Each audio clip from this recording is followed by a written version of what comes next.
Hey everybody, it's the real Pat Man here. Coming to you guys for another video, man. Like I said, I'm not really into the big video making thing if you guys know me. But man, I had to make a video about Todd Gurley, so that's what this video is gonna pertain to. And it's gonna be basically what he had to endure during his time with the LA Rams and kind of a snapshot of how I see the Falcons envision using Todd Gurley. So first and foremost, man, we need to talk about a couple of things. Number one is Todd Gurley does have arthritis in his left knee. It's been confirmed by multiple doctors and medical professionals. But the issue that I have with this whole situation is the fact that the Rams knew he had arthritis, but they had no contingency plan. Literally, this man played the fourth most snaps of any running back in the league. He played 805 snaps. So kind of give you guys a little bit of a picture as to how many snaps that is. Freeman played 675.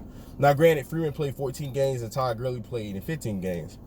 So if you do the math, Gurley played around 53.7 snaps per game. Freeman played around 48.2 snaps per game. So do the math. If both Gurley and Freeman both played 14 games, Todd Gurley still had 76 more snaps than Freeman. So to kind of give you a little bit of an idea as how insanely large of a snap count that was, like I say, Freeman played around 48.2 snaps per game. And for anybody that doesn't know how running backs work, just because you're on the field as a running back doesn't mean you just run the ball. You're going out running routes, catching passes, but most likely than not, you're going to be asked to hang back and pass protect, pick up blitzes and stuff like that. So your body's always going through all these contacts. So it's kind of one of those things like running backs, when they're on the field, they very rarely are not getting some type of contact to the body, if that makes sense. So now I look at the situation where, like I say, Freeman played 48.2 snaps per game, right? Gurley played, like I say, 53.7. So if you do the math, if both Gurley and Freeman played the same amount of games, Todd Gurley essentially was somehow able to play a game and a half more snaps on his body in the same amount of games played than Freeman did, which is insane to kind of think about. Both guys played 14 games. If both guys played 14 games, Gurley has a game and a half more in that same time frame worth of snaps on the field. So why is that important? Well, it's important to know that, and if you guys follow me on Twitter, I posted this, I think it was like, 2 hours ago, where if you look at the snap counts that the Falcons running backs, the top guy who played the most snaps, this year with Freeman is by far the most snaps a running back has played in the Dan Quinn era.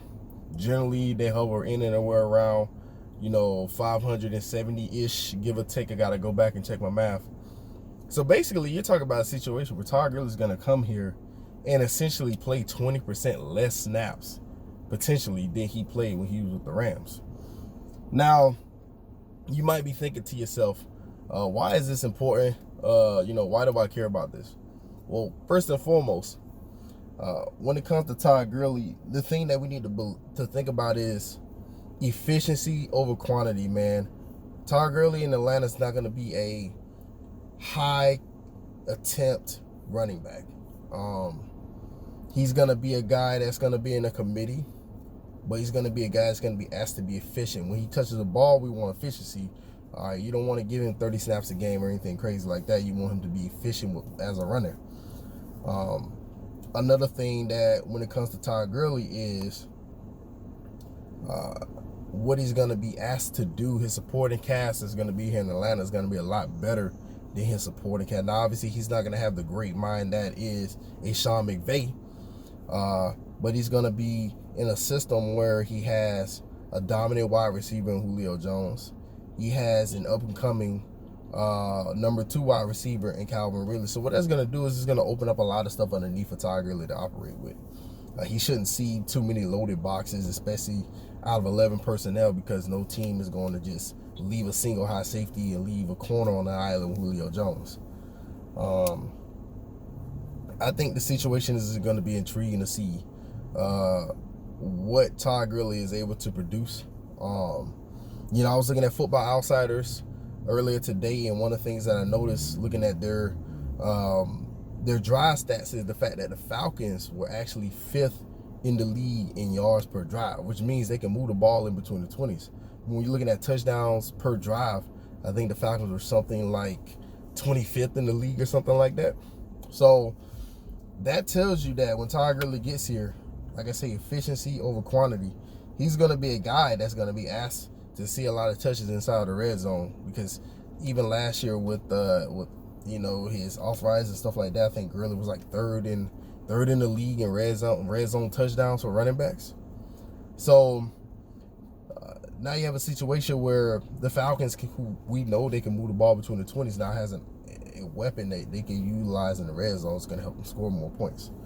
I also think that you're going to see Todd Gurley, you know, not necessarily be featured a lot on early downs, because obviously he's going to be the starter, but I think where Todd Gurley is going to make his bread and butter is primarily going to be on a lot of third downs and stuff like that. And it's going to be a huge change of pace for a guy like him. You know, not having to be the offense, not having to carry the load and stuff like that. I'm pretty excited, man. You know, to see what Todd Gurley. I don't think Todd Gurley is going to be, you know, an MVP front runner or anything like that. If that happens, that's amazing. But I think he's going to be a complimentary back. I think they're going to give him the same workload they gave Devontae Freeman, which, if you look at the grand scheme of things, is not really that much. You know, just let me know what you guys think, man. Like I said, it's a quick video. Let me know what you guys think in the comment section, man. Again, follow me on Twitter at @TheRealPatMan. I love throwing stats and, you know, different other little pieces that I find out down there, so that you guys can, you know, potentially learn a little something, see something that you maybe didn't know. And, you know, I think that's important. And again, man, like I say, man, I may make another video. Like I said, this isn't my thing, but as news that I see is important, I like to, you know, have you guys see that I'm actually a human being and not some robot stuck behind a computer, man. So that's all I got for you guys, man. Y'all be easy.